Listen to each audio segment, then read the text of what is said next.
Chapter 5. Increasing Life. You must get rid of the last vestige of the old idea that there is a deity whose will it is that you should be poor, or whose purposes may be served by keeping you in poverty. The intelligent substance which is all, and in all, and which lives in all and lives in you, is a consciously living substance. Being a consciously living substance, it must have the natural and inherent desire of every living intelligence for increase of life. Every living thing must continually seek for the enlargement of its life, because life, in the mere act of living, must increase itself. A seed, dropped into the ground, springs into activity, and in the act of living produces 100 more seeds. Life, by living, multiplies itself. It is forever becoming more, it must do so, if it continues to be at all. Intelligence is under this same necessity for continuous increase. Every thought we think makes it necessary for us to think another thought. Consciousness is continually expanding. Every fact we learn leads us to the learning of another fact. Knowledge is continually increasing. Every talent we cultivate brings to the mind the desire to cultivate another talent. We are subject to the urge of life, seeking expression, which ever drives us on to know more, to do more, and to be more.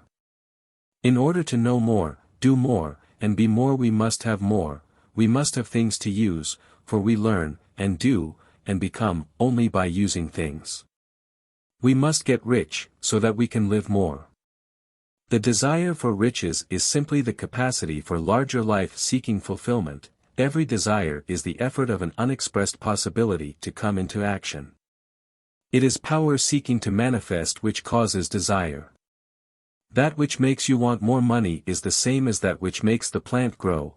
It is life, seeking fuller expression. The one living substance must be subject to this inherent law of all life. It is permeated with the desire to live more. That is why it is under the necessity of creating things. The one substance desires to live more in you, hence it wants you to have all the things you can use. It is the desire of God that you should get rich.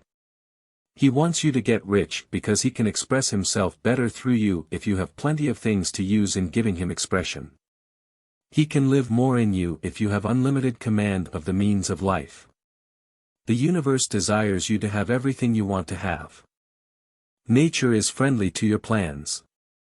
Everything is naturally for you. Make up your mind that this is true. It is essential, however, that your purpose should harmonize with the purpose that is in all. You must want real life, not mere pleasure or sensual gratification. Life is the performance of function, and the individual really lives only when he performs every function, physical, mental, and spiritual, of which he is capable, without excess in any.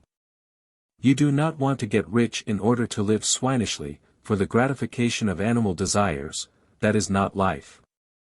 But the performance of every physical function is a part of life, and no one lives completely who denies the impulses of the body a normal and healthful expression. You do not want to get rich solely to enjoy mental pleasures, to get knowledge, to gratify ambition, to outshine others, to be famous. All these are a legitimate part of life, but the man who lives for the pleasures of the intellect alone will only have a partial life, and he will never be satisfied with his lot. You do not want to get rich solely for the good of others, to lose yourself for the salvation of mankind, to experience the joys of philanthropy and sacrifice. The joys of the soul are only a part of life, and they are no better or nobler than any other part. You want to get rich in order that you may eat, drink, and be merry when it is time to do these things, in order that you may surround yourself with beautiful things, see distant lands, feed your mind, and develop your intellect, in order that you may love men and do kind things, and be able to play a good part in helping the world to find truth. But remember that extreme altruism is no better and no nobler than extreme selfishness. Both are mistakes. Get rid of the idea that God wants you to sacrifice yourself for others, and that you can secure his favor by doing so. God requires nothing of the kind. What he wants is that you should make the most of yourself, and for others, and you can help others more by making the most of yourself than in any other way.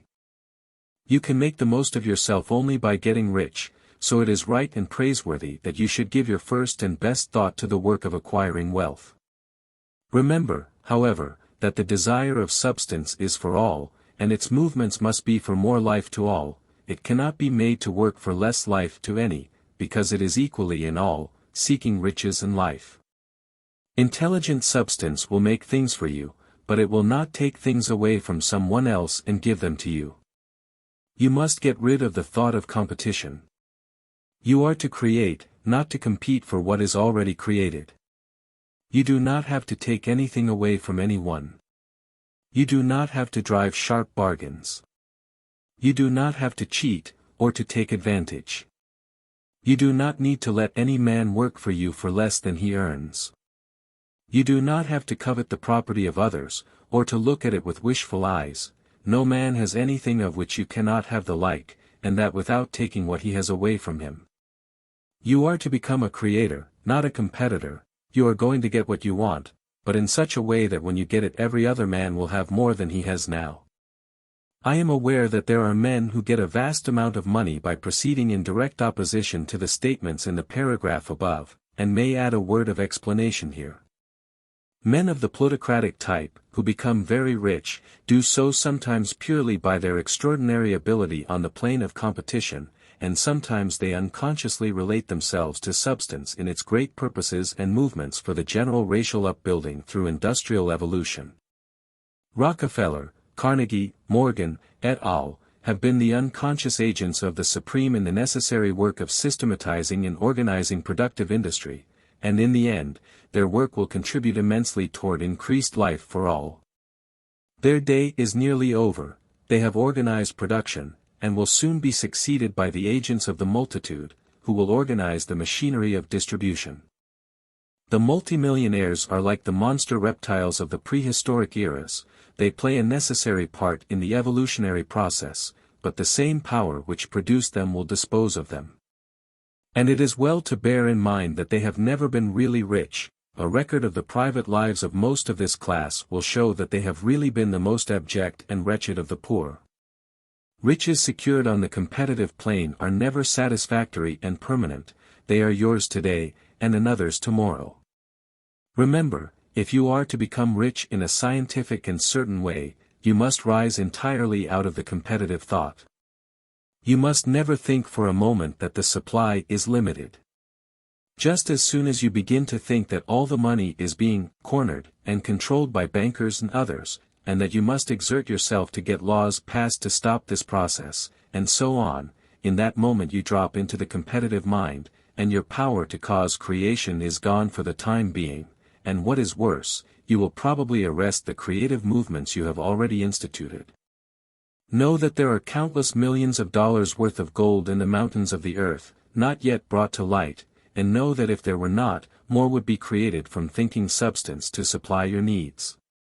Know that the money you need will come, even if it is necessary for 1,000 men to be led to the discovery of new gold mines tomorrow. Never look at the visible supply, look always at the limitless riches in formless substance, and know that they are coming to you as fast as you can receive and use them. Nobody, by cornering the visible supply, can prevent you from getting what is yours. So never allow yourself to think for an instant that all the best building spots will be taken before you get ready to build your house, unless you hurry. Never worry about the trusts and combines, and get anxious for fear they will soon come to own the whole earth. Never get afraid that you will lose what you want because some other person beats you to it. That cannot possibly happen. You are not seeking anything that is possessed by anybody else. You are causing what you want to be created from formless substance, and the supply is without limits. Stick to the formulated statement. There is a thinking stuff from which all things are made, and which, in its original state, permeates, penetrates, and fills the interspaces of the universe. A thought, in this substance, produces the thing that is imaged by the thought.